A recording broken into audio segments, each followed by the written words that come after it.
I'll never say that.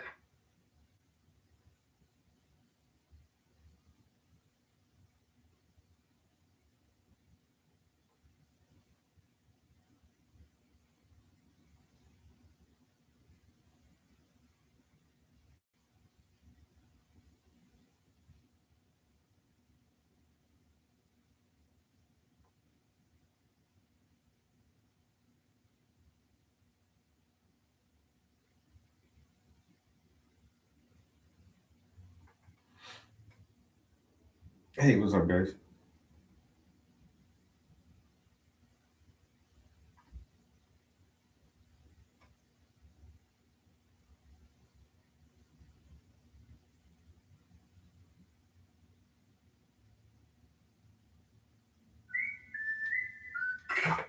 Okay, trap house entertainment. Okay, yeah.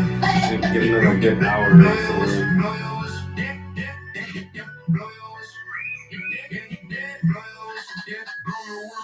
My dogs too official. They come run when I was a good. They wanna know the issue, so they try to pull the pistol. You can listen to 'em go. On a model bill, when you see him with the Nina, man, I wouldn't wanna be a crip walk till they cripple. Tick tock, won't miss your hip hop when they dribble to the right, blow the whistle. Crip walk till they cripple. Tick tock, won't miss your hip hop when they dribble to the right, blow the whistle. Shorty think we're cute, nimble, super bad, but keep it simple. Ride it like an instrument on the sheet. Blow my pickle like a whistle, sweet like Skittles. Take the rainbow, let it get a raincoat. The peep show is a freak show, bubble like a teeth. And I just ordered some from them, though. Literally just ordered some from them, though. When they dribble to the right, blow the whistle. Crip walk till they cripple. Tick tock, won't miss your hip hop. When they dribble to the right, blow the whistle. Blow the whistle. With the white like mayonnaise, no cut and no band-aids. Artificial man-made, fan fiction backpage. Golf nose, make a whistle. Drop bombs in the missile. Drag through the thorns and thistles. Popping problem like a pimple. Yeah. Okay. Yeah. Blow your whistle. Yeah. Blow your whistle. Yeah. Blow your whistle. Yeah. Blow the whistle. Quick walk till they cripple. Tick tock, won't miss your hip hop when they dribble to the right. Blow the whistle.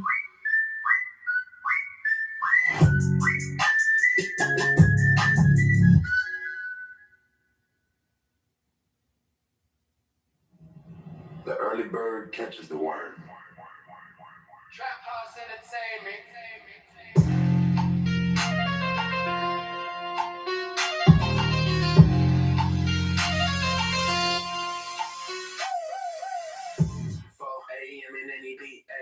And I don't need any delay. Record and watch the replay. Cause my time you cannot repay. 4 a.m. in any beat, and I don't need any delay. Record and watch the replay. Cause my time you cannot repay. My alarm is set for 4 a.m. I wake up early, keep the gym, burning off that cortisol. Every time I break this deal, sex appeal and keep the chisel. I'm the shit like Repto Gizmo. 5 a.m. it's time to hang home, take the shower, all this shit on, pack my lunch and check my pockets. 6 a.m. Hate to the office, off prepping for my STEM class, cause we working on some projects. I ain't cold in logic, 10 a.m. I'm in the presentation, life skills like the farmer. I stay sharper, being your problem. You don't hustle, and don't holler. I ain't got no time to waste. 24 hours a day, I'm on waste, trying to be great. Seem to try, be late. I ain't got no time to waste. 24 hours a day, I'm on waste, trying to be great. Seem to try, be late. 4 a.m. is my day off. Get up early, gonna pay off. Brush my teeth, got my face off. Get the bud and then I take off. 5 a.m. I'm in the stoop. I got my police, I got my roof. All the live stream, I got my group. You know what we out to do. I'm about to make them colors bleed. Post some music, let us be. CBG, we did it in. Tiny brush game.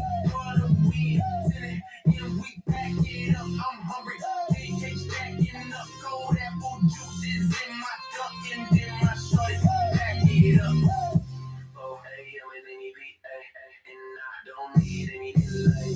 Record it, then what's the replay? Cause my time you cannot replay. 4 a.m. and any beat, and I don't need any delay. Record it, then what's the replay? Cause my time you cannot replay. I ain't got no time, no waste. 24 hours a day. I'm always trying to be great, seems to try to be late. I ain't got no time, no waste. 24 hours a day. I'm always trying to be great, seems to try to be late.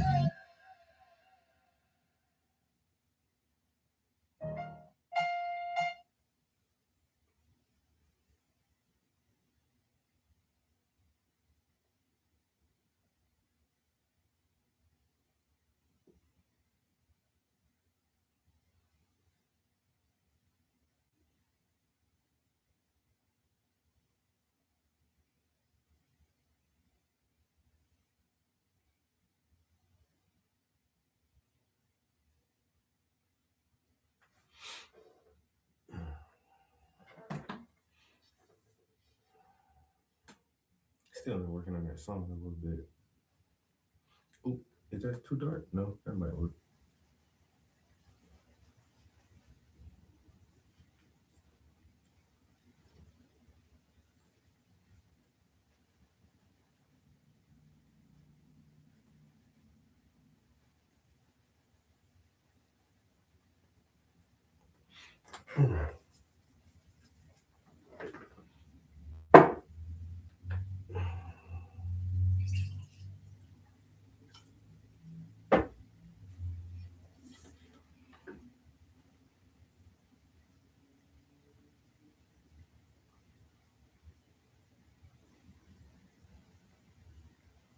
You broke the fucking software.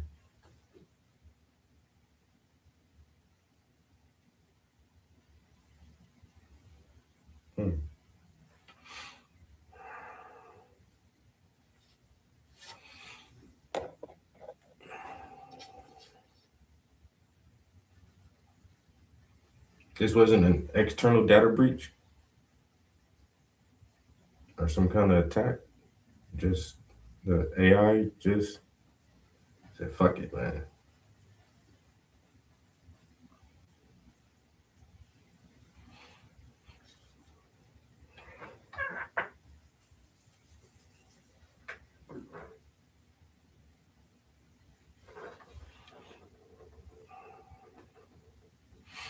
I don't know, bro. The way shit is going. Hey, after they just put out those self-improvement models, and everybody was trying to see if they can use GitHub or Hugging Face or some platform to start linking everybody's models together and make like a super brain. So, I mean, he put out that self-improvement model days ago, which is in AI time is like a long time ago now. That shit's been out for several days. So I can almost imagine the fucking nerds have found some type of way to start linking some of these self-improving bots together. And now all of a sudden, like one of the premier online companies is having some kind of issues with the AI programs they've implemented into their systems and software.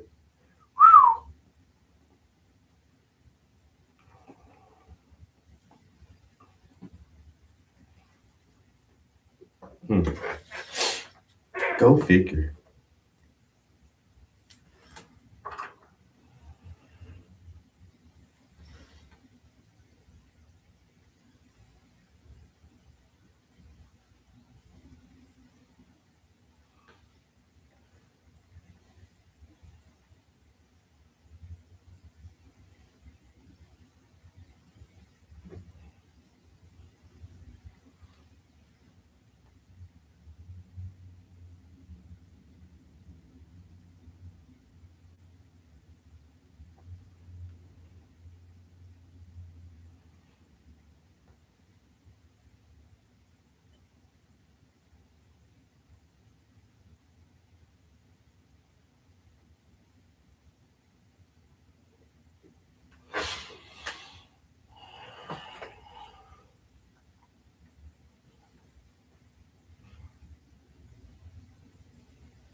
I watched the movie, Nuremberg.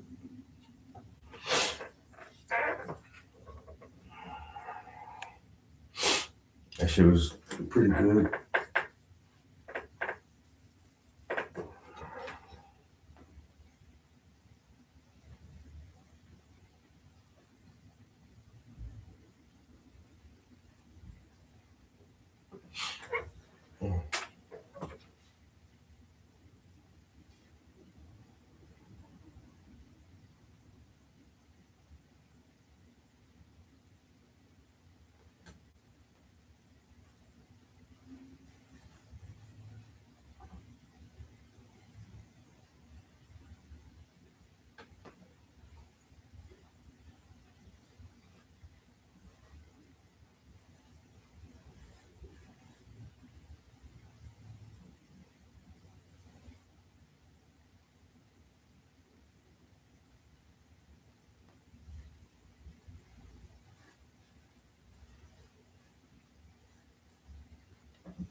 Okay, looking at something like that.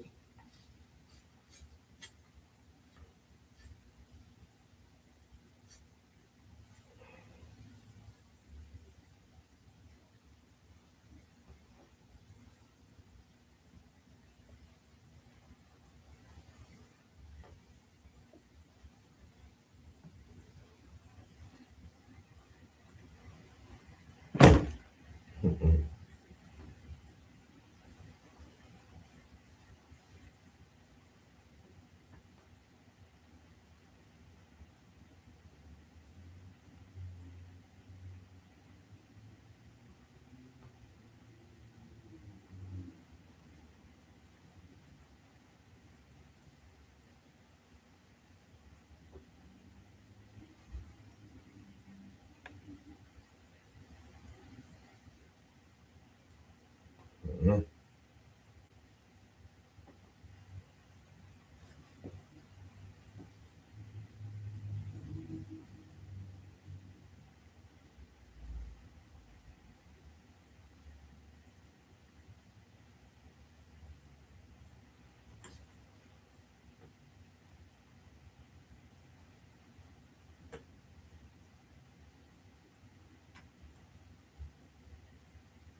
I don't know why these folds feel so tricky to me on this piece.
The bird catches the worm. Trap House Entertainment.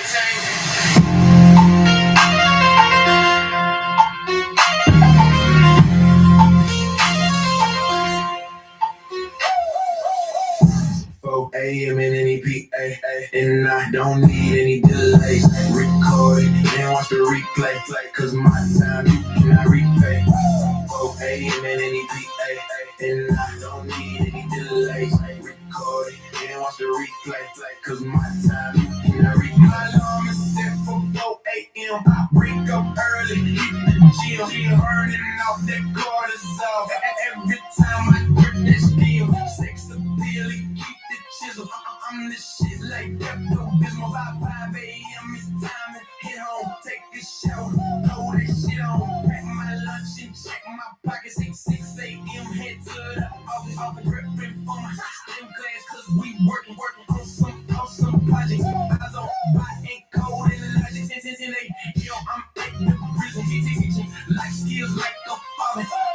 shopper, in your bubble. You don't hustle, then don't holler. I ain't got no time, no waste. 24 hours a day, I'm up ways, trying to be great. Seems you try to be late. I ain't got no time, no waste. 24 hours a day, I'm up ways, trying to be great. Seems you try to be late.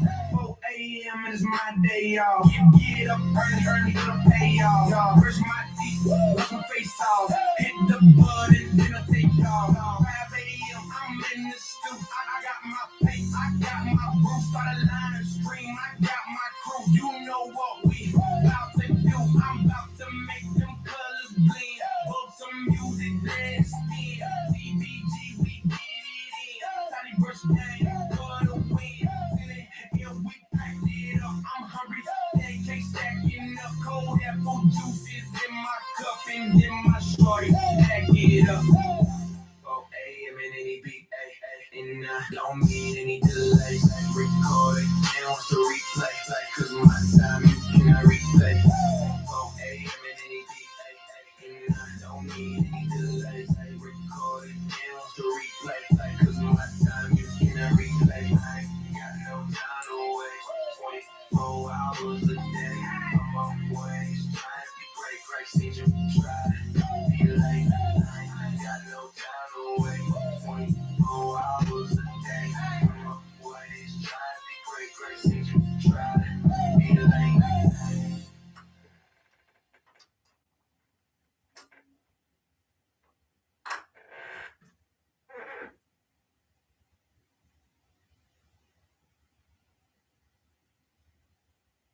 Early bird catches the worm. Trap House Entertainment.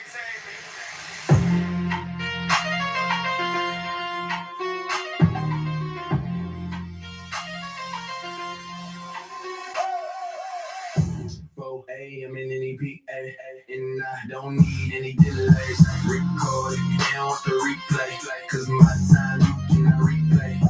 4 a.m. in any PA, and I don't need any.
I should have brought something to drink up here. Or I could go grab a water out the hall, but do I really want water? I don't know.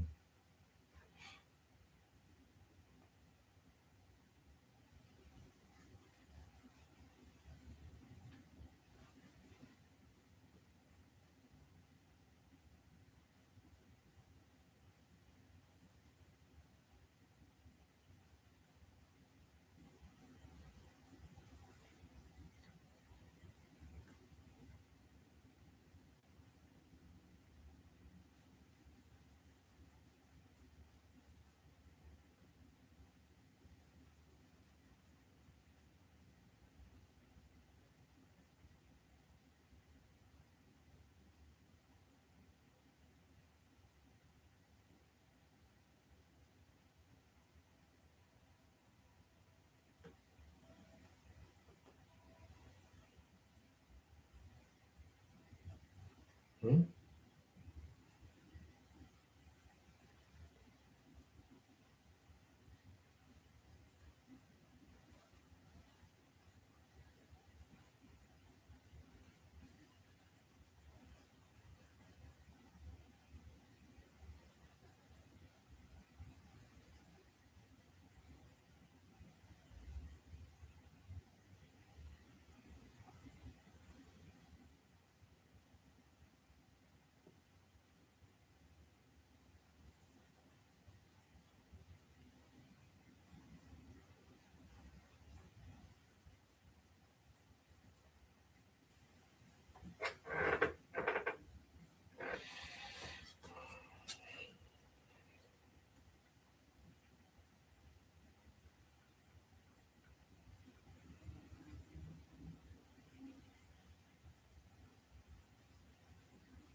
Mhm. Gonna be something like that, maybe. That might get us to the next point real quick.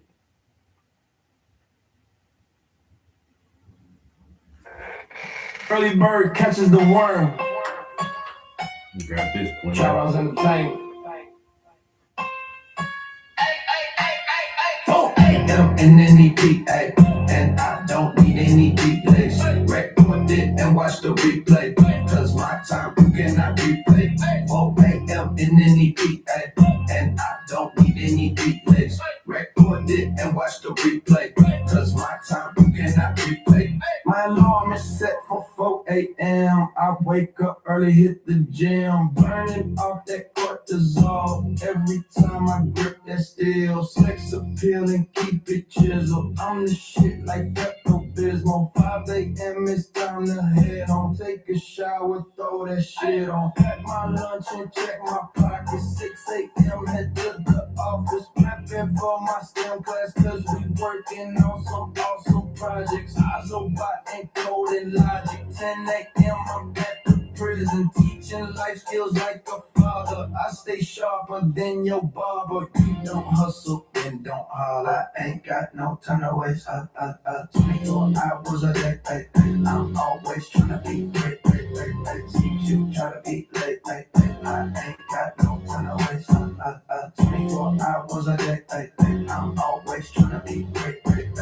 4 a.m. and it's my day off. Get up early for the payoff.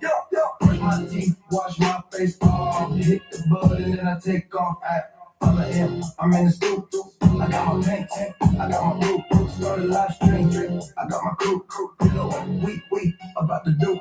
I'm about to make them colors blend. Pump some music, let it spin. TDG, we get it in. Tiny brush game for the win. 10 a.m. we pack it up. I'm hungry, pancakes stacking. No cold apple juices in my cup, and then my shorty back it up. 4 a.m. in any PA, and I don't need any delays. Record it and watch the replay, cause my time you cannot replay. 4 a.m. in any PA, and I don't need any delays. Record it and watch the replay, cause my time you cannot repay. I ain't got no time to waste.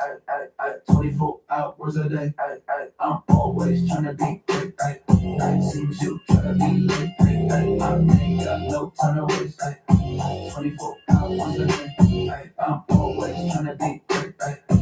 Seems you tryna be late.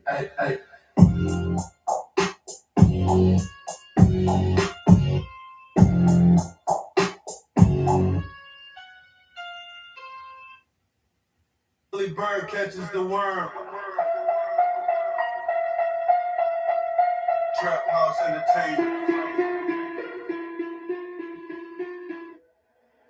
4 a.m. in any PA, and I don't need any delays. Record it then watch the replay, cause my time you cannot repay. 4 a.m. in any PA, and I don't need any delays. Record it then watch the replay, cause my time you cannot repay. My alarm is set for 4 a.m. I wake up early, hit the gym, burning off that cortisol. Every time I grip that steel, sex appeal and keep it chiseled. I'm the shit like Pepto-Bismol. 5 a.m. it's time to head home, take a shower, throw that shit on. Pack my lunch and check my pockets. 6 a.m. head to the office, prepping for my gym class, cause we working on some awesome projects. Isobot and code and logic. 10 a.m. I'm at the prison, teaching life skills like a father. I stay sharper than your barber. You don't hustle, then don't holler. Ain't got no time to waste. 24 hours a day. I'm always trying to be great. Seems you trying to be late. I ain't got no time to waste. 24 hours a day. I'm always trying to be great. Seems you trying to be late. 4 a.m. and it's my day off. Get up early for the pay off. Brush my teeth, wash my face off. Hit the button and I take off. 5 a.m. I'm in the stew. I got my paints, I got my brews. Start a live stream, I got my crew. You know what we about to do. I'm about to make them colors blend.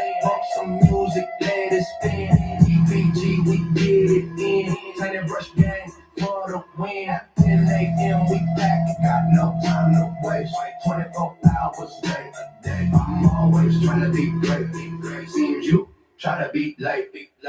4 a.m. and it's my day off. Get up early for the pay off. Brush my teeth, wash my face off. Hit the button and I take off. 5 a.m. I'm in the The early bird catches.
I think we're having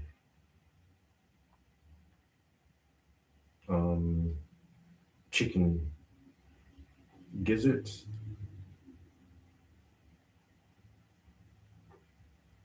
Chicken gizzards.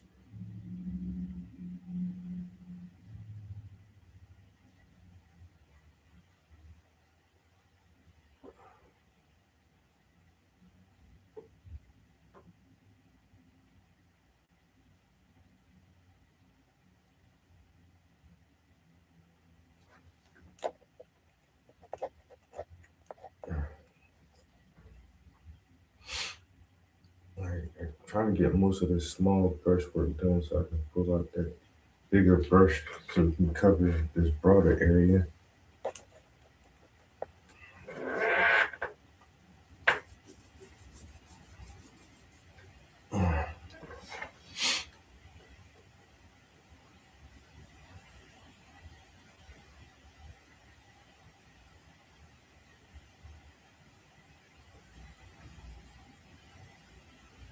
Where are we going? Right here, right here.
bird catches the worm.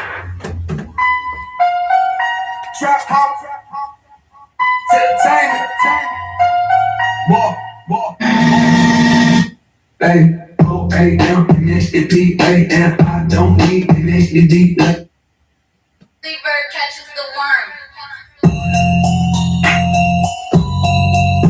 Trap house entertainment.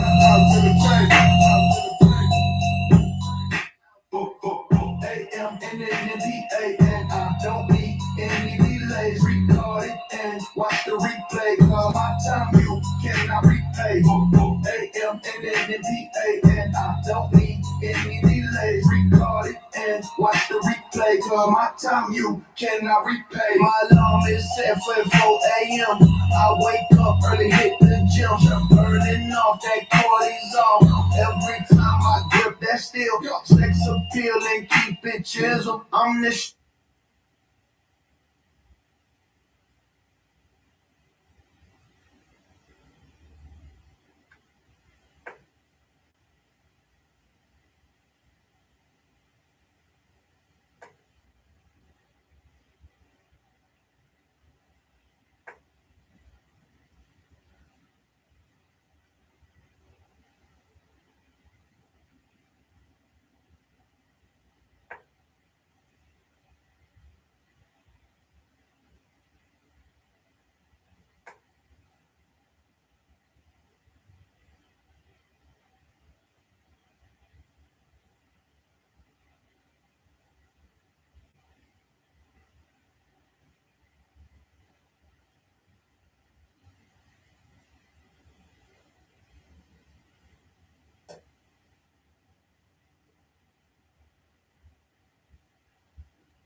So it's very important to understand is that we do not understand intelligence. We don't know how the brain works. We have a bunch of guesses, but we sure as hell don't know how it works.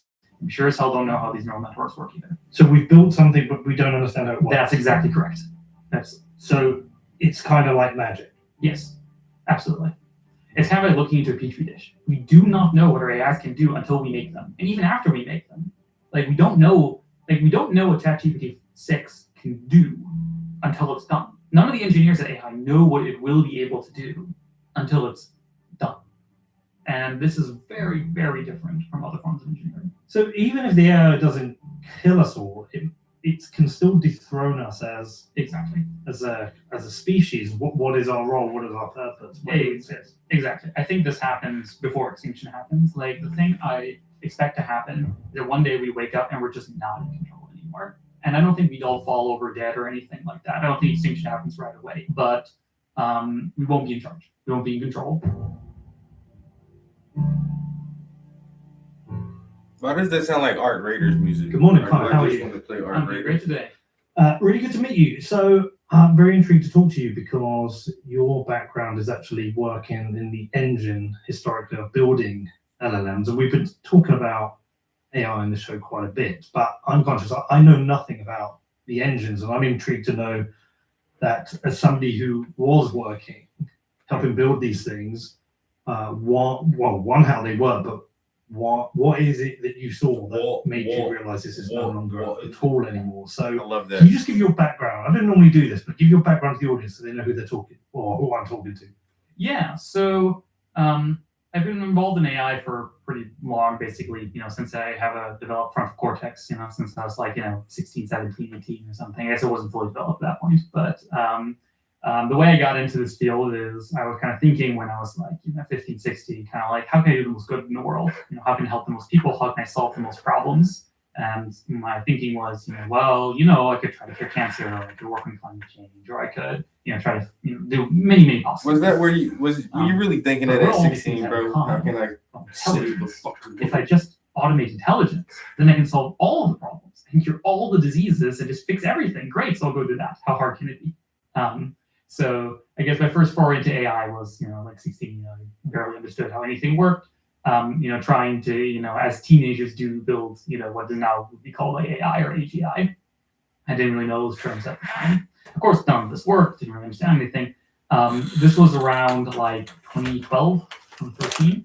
And this is kind of when like what's now called deep learning kind of started. You start seeing, like image recognition, we're seeing stuff like AlphaGo, like these players at Go, kind of like even more complex than chess. Stuff like this, still pre-generative AI as we see it today. So I got really involved in this kind of stuff. Studied a bunch kind of. I was very much self-taught kind of hackery person, kind of just pick it up as I go. I still thought at this time that there's still like quite a lot of time until like the big things are going to happen, because to kind of give you a feeling of how it felt for me at the time. At the time, the way AI worked was. The new technique was called deep learning or neural networks. These aren't the only ways you can do AI, but these were like the new hot ones. And so what's underlying the current generation of AI systems? The way these work is very different from normal programming. So normal programming, you write code, you write line by line, here's what the computer's supposed to do, and then it does that. Neural networks are very different. It's more like you grow them. You give them a bunch of data, showing like what to kind of, like do stuff like this or whatever. And then you grow your neural network on top of this data to solve your problem. And works pretty great on many things. Back then for stuff like image recognition or playing Go. Nowadays for stuff, like ChatGPT and generating images and stuff. It's all the same fundamental technique. It's all the same fundamental technique with some small differences. So at the time, of course. But around this time, I also, started to think about, if we build a really powerful AI that's like so powerful it can cure cancer, a dangerous thing, it's a very powerful thing. And how do we even control that? How do we make sure that goes well? And turns out no one had an answer to this, and to this day, no one has an answer to this. So at this time, I still thought we had a long time until the really big stuff started showing. But for me, my like, oh shit moment was in 2019 with the release of GPT-2. So this is pre-ChatGPT, pre all of this. And it's kind of quaint in retrospect. Now we're all used to, we go on ChatGPT and, it can only do math as good as a mediocre PhD student, but like back in the day, there was, these things were barely stringed together 2 sentences, you get like maybe 1, maybe 2, good sentences strung together. But when I saw this, it was just, it's like the time has come, like, fuck, it's happening. And the reason was that earlier forms of AI were always very brittle. They were very special purpose. So like, let's say you want to build an AI that plays Go. Can be done, but like you have to specially make it to do that. You have to get it the right data, you have to set up the neural network just right, you have to like do a bunch of stuff. If you now want it to play, Atari games, you have to change a bunch of stuff. You have to rewire the whole thing, you have to feed it new data, you have to do a whole new thing. There's very little transferability. It was different. It was a general purpose pattern learner. Is what the crazy thing about it was, is that as you fed it more data and as you gave it more computing powers, you made the neural network bigger, so to speak. First, how to spell words, then to learn how to do sentences, then paragraphs, then more and more, without humans telling it any of this. It just figured it out by itself. And this was unprecedented. And so I got involved with building these things as well, because my thinking I remember was, one of the big things to ask was like, how many R's are in the word strawberry? I came from an open source kind of world, hackery kind of world. So I was hoping that if I could build open source, LLMs and tools and neural networks, then me and other people could study them, could try to understand them, try to make them safer. So I led a group called the Luther AI, which was a very large open source group at that time, where we built some of the to the state still only, and at the time biggest open source large language models. Wow. Okay. Gosh, there's so many things I can ask you here. But was there a specific moment that you can think back where you realize I can no longer work as a coder hacker on these, and I have to rethink how I'm going to spend my time? I think there was two moments, two important moments. The first one was when I was burnt on open source, where I realized I can't work open source anymore, and the second one when I got burnt on technology, like technical work in general. Those were about 5 years apart. So when I went into Luther AI, it was a very different world. ChatGPT wasn't really a thing, and people were not taking LLM seriously. Academics were published papers talking about, oh, it's all fake, oh, it's unimportant, don't talk about it, no one cares, blah blah blah.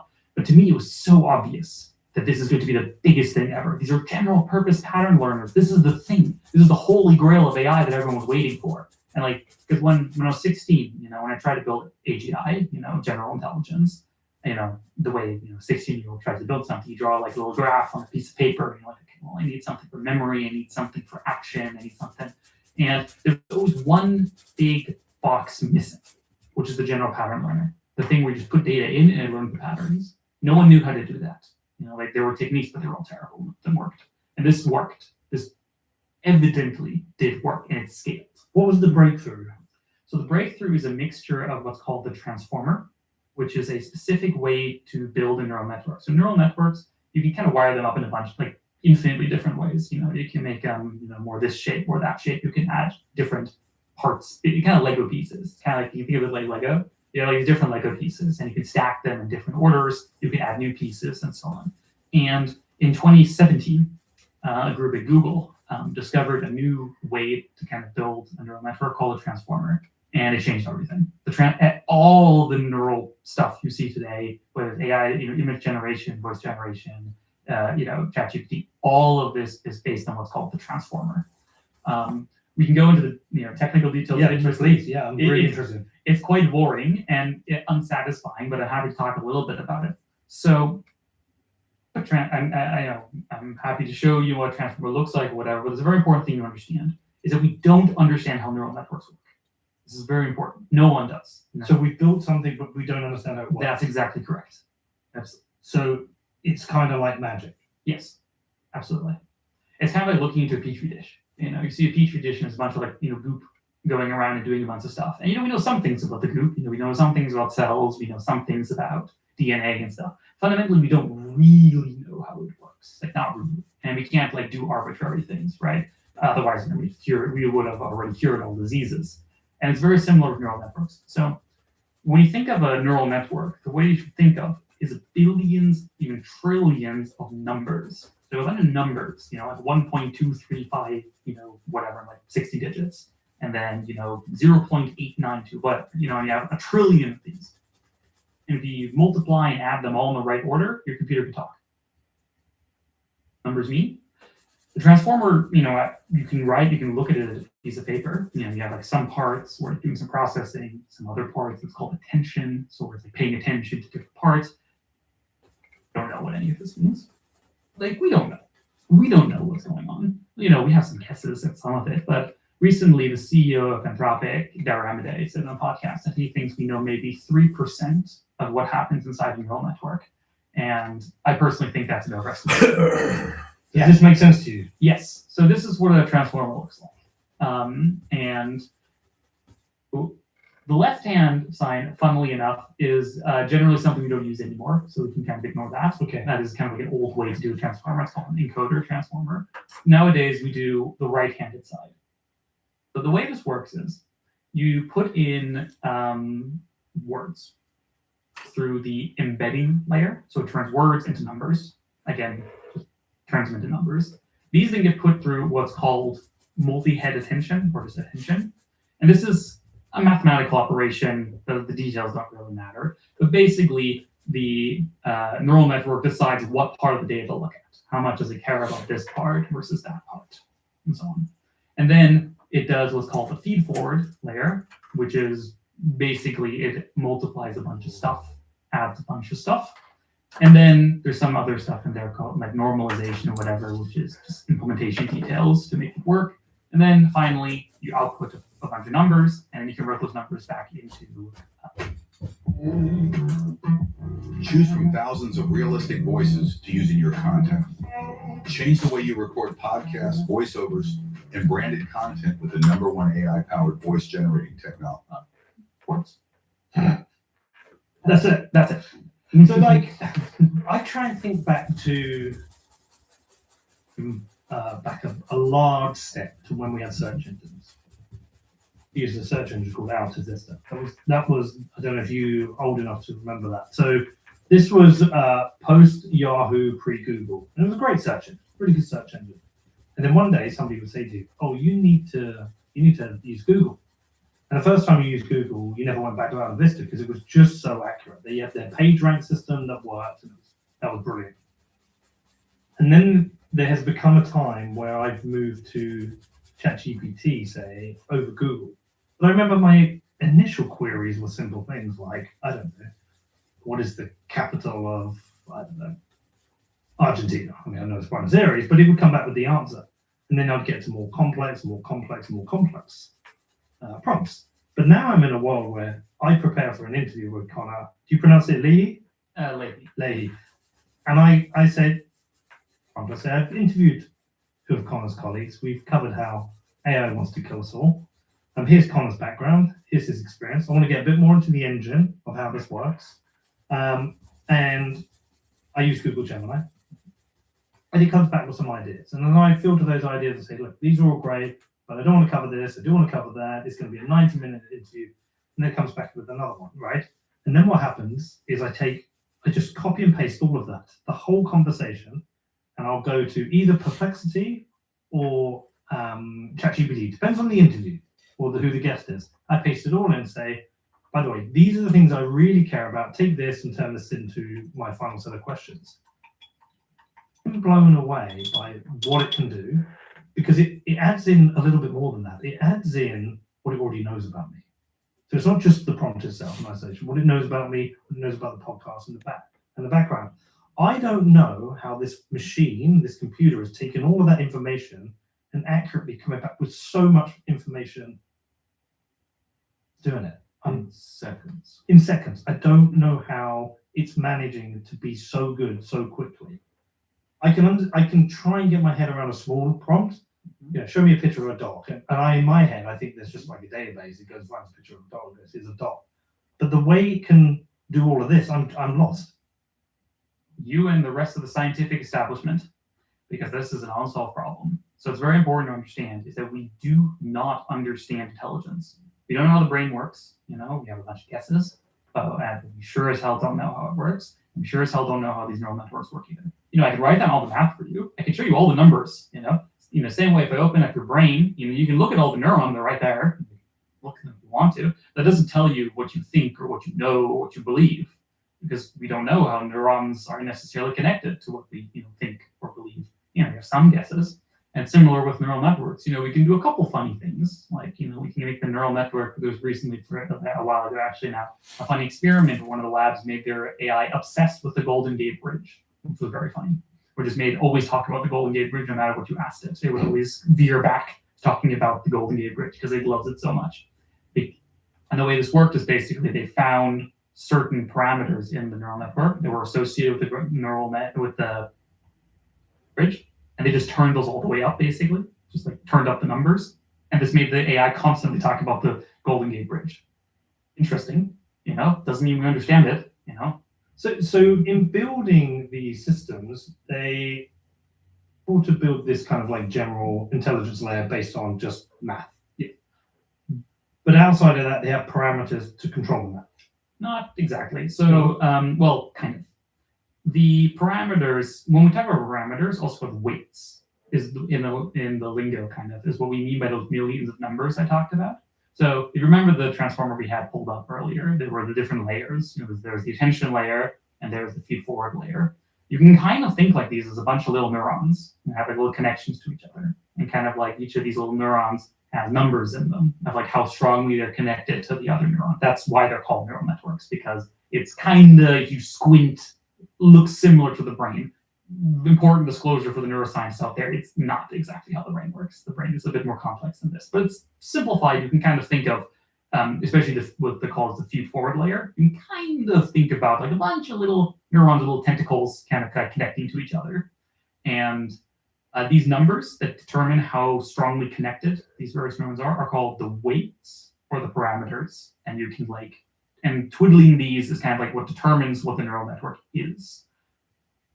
The question is, how do you get the right numbers into the neurons? That's a magic question. It's very easy to write down 1 trillion random numbers, but that doesn't do anything interesting. The question is, how do we find these trillion magic numbers that if you put them into a neural network makes it, write your script for your podcast? This is done with a algorithm called backpropagation or gradient descent. It's related to concepts. The exact math, again, doesn't really matter, but basically all you do is you give the AI a piece of data and then an example of what it's supposed to output when seeing this data. So the way it works for ChatGPT is, for example, you give it, the first 10 words of a sentence, and then you make it guess what is the 11th word of this sentence.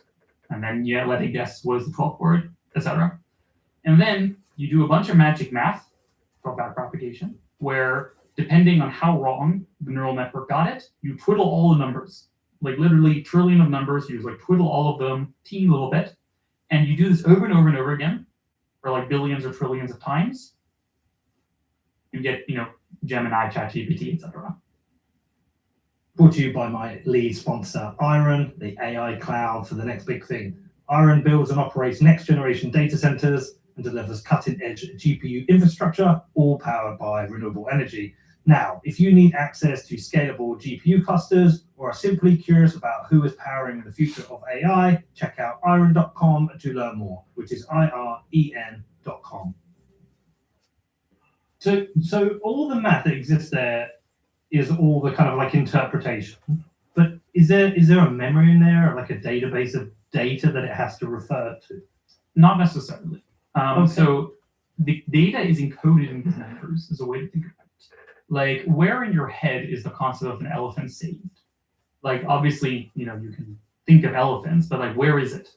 There's no little elephant in there somewhere, right? And it's very similar with neural networks. When you ask, where does ChatGPT know about elephants? The answer is, I don't know. Somewhere in the numbers, somewhere in the weights, somewhere in the parameters, it must be encoded somehow. But we don't know exactly how. It's in there somewhere. Shown is an elephant at some point, it's created a number. Right? Or many numbers, who knows? Because there's different size elephants, different color elephants, different... Yeah, many such things. So if you put a gun to my head and you made me guess, how does this work? My guess would be there's something like hierarchical patterns. So, if you're trying to learn how sentences work, maybe first thing you'll notice is, there's these things called spaces that appear semi-regularly. So that's a pattern. So maybe I'll put spaces some places. And then over time you get better at where to put the spaces. You notice, there's things called words, and they're usually about this long. So let me try to get the length right. And then you start getting the spelling right. And then you learn patterns, and these patterns can be additive.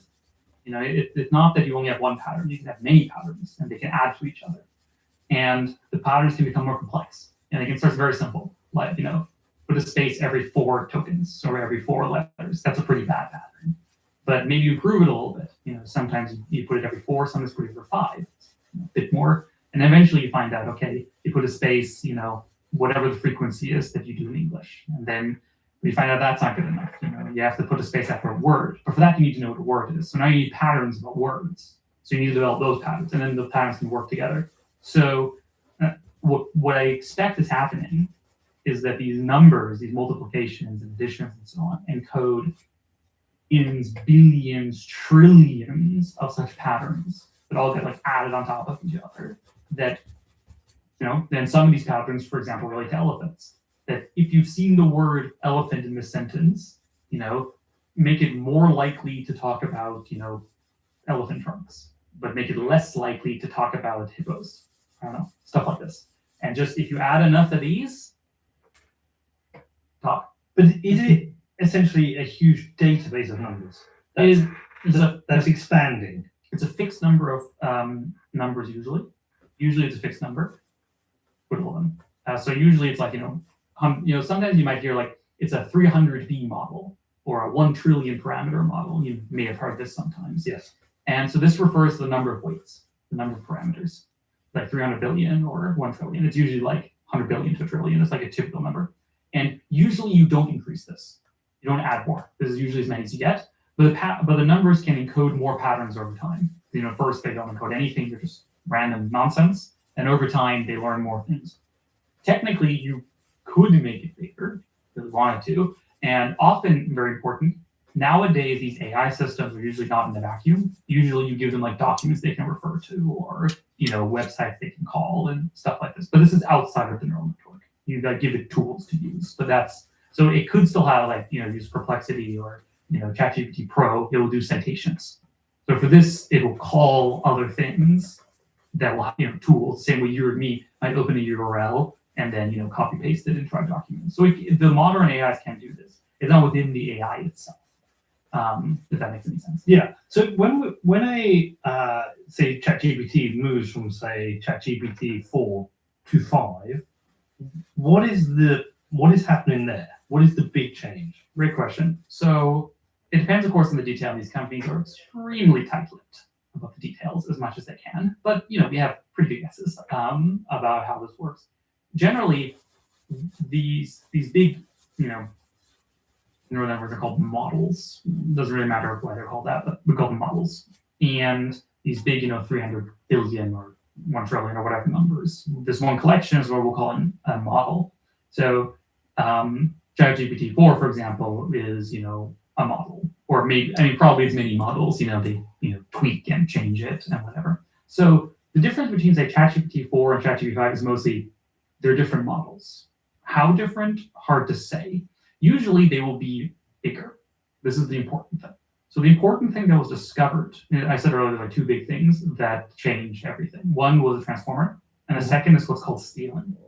So when I learned about neural networks, I remember taking a course in my free time from Professor at, I think, Georgia Tech, who I remember explained that you should always make your neural network as small as possible, because if you make it too big, it'll be chaotic, it won't work, it will overfit, it'll make a bunch of stupid things. This turned out to be completely wrong.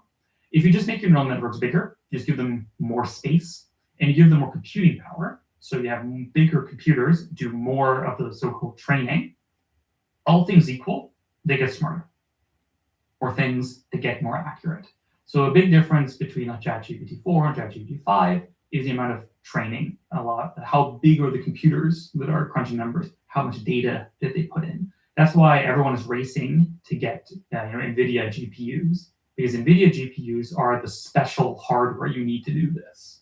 You can't really do it on a normal computer. You need the special NVIDIA GPUs to be able to do this. And the more you have them, the smarter your AI. The more training you can do. The bigger your data center, the better of an AI you can do. So the main difference in practice is, $1 billion extra of NVIDIA GPUs put into it. So it's just accelerating learning. When you talk about LLMs are basically learning next words, kind of thing. I think of one of my friends. He had a kid 2 years ago, and I remember when he was telling me, she said her first word, and it might be cup, mom, or dad, and then it becomes 2 words, give cup, dad cup, and then that's literally how kids learn to speak. They learn the next words until they build up a full vocabulary or memorize songs. That don't crack.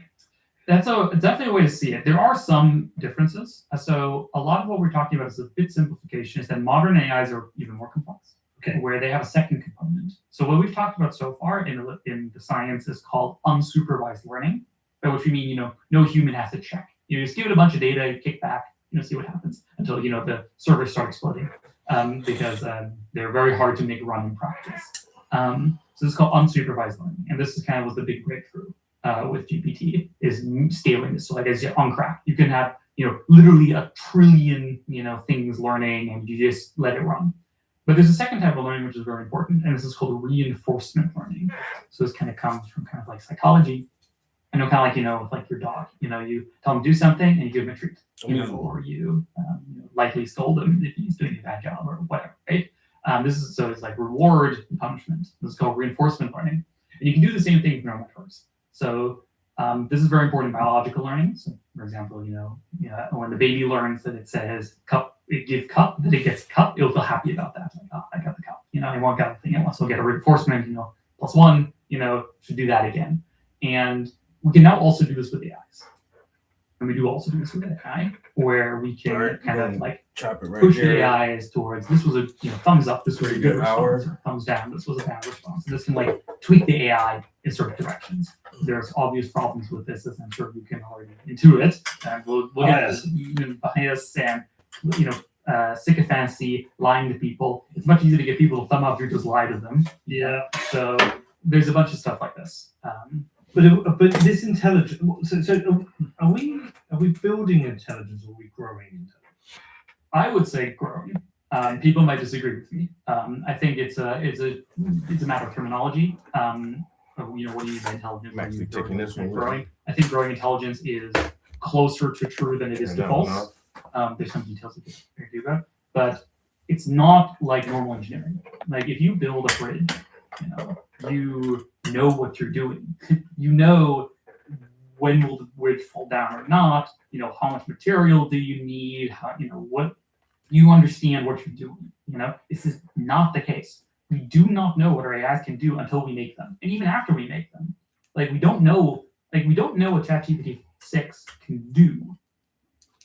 None of the engineers at AI know what it will be able to do until it's done. And this is very, very different from other forms of engineering. Are we building this, growing this intelligence in the image of what we think a brain is, human intelligence? And are there other ways to build intelligence? It is definitely inspired by the brain, but it is still quite different because, again, we don't really know how the brain works. The brain is quite messy. But are we trying to replicate humans? Exactly. Okay. We're trying to make intelligence at whatever cost, is the word I would use. I think for example, humans have a lot of circuitry in their brain around emotions, around, love and feelings and happiness and sadness and We have a whatever. natural AIs have nothing of the instinct sort. too, yo. After Special parts of the brain, millions nothing of like years that. of evolution. Yet. Um, But if we fear what this intelligence should be or could be, would it not be important that we develop love and empathy? And if we don't, hold on, even if we don't know what it's doing, naturally itself develop its own love and empathy. what is likely for it to be able to do is to develop goals, develop agency. The reason for this is very simple, is that we are selecting for AIs that can solve problems. It's kind of hard to solve problems if you're not trying, you know what I mean? Yeah. So like if you build an AI that can cure cancer, curing cancer is a really hard thing to do. You need to run experiments, you need to, you need to hire people, you need to, synthesize drugs, you need to get, FDA approval. It's a bunch of stuff you need to do. And keeping track of all of that, taking all of these actions, overcoming obstacles along the way, it requires a lot of, complex actions. It requires planning, it requires agency, it requires, many, many things. So already seeing this for sure that AIs, are developing systems like this, kind of like just by us giving them the data and just pushing them in this direction. In terms of love, compassion, etc., All right, we don't know how these work. I don't know how love, compassion, etc. works in the human brain. We don't know. We don't know why humans are nice to each other rather than all just vicious psychopath, evil people who kill each other. We don't know. There's obviously a reason, but we don't know. Well, there'll be an evolutionary reason why we required it. Sure, but in practice, it's implemented somewhere in the brain. Somewhere in the brain, there's a thing that makes that happen, and we don't know what that thing is, and we don't know how it works. So we also don't know how to put it in AI. So the fundamental thing is that we don't know, we don't understand AI to the level that we don't know how to give AI specific goals or anything. For example, we talked earlier about reinforcement learning. I can tell the AI, thumbs down when it does a bad thing, but that just teaches it to lie. Teach an AI to not lie this is really hard. And we actually don't have an answer to this. So this is often called the alignment problem. The question of how do you align an AI's intentions or goals to, what is good, what humans want. And this is an unbelievably unsolved problem. We don't know, we don't even know, how they write correct sentences, right? And how to do like morality, like God forbid. We don't even understand human morality. It's complex, like we have not solved moral philosophy and at all. We have not solved, neuroscience of emotions. Like all of this is like extremely complex. And now we have these like, weird little aliens in a box that we're growing, which work quite different from a brain in many ways. We don't know how they work internally. We don't know how to, push them in one way or the other necessarily. We don't know how to give them goals. We don't even know what goals there are. What we did. All right, guys, we did another one. I sure appreciate y'all chilling with me, hanging out in the studio. You know what I'm saying? Hope the rest of your day goes well, and I'll catch y'all in the next one. Peace. We out of here.